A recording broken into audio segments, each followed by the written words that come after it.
Sio kila mwanaume mwenye umri mkubwa basi atakuwa na changamoto ya kutanuka kwa tezi dume.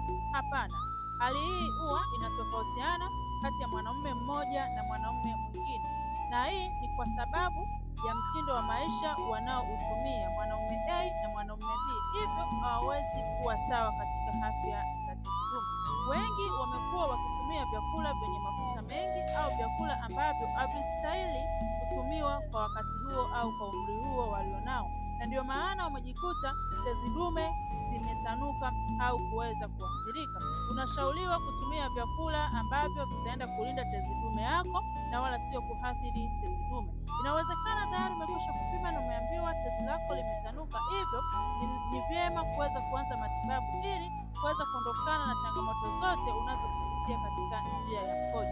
Kupitia full program ya siku 30 mpaka siku 90 itakusaidia kuweza kuondokana na changamoto zote bila kufanya upasuaji. Unatamani kuipata? Hakikisha unanitafuta leo.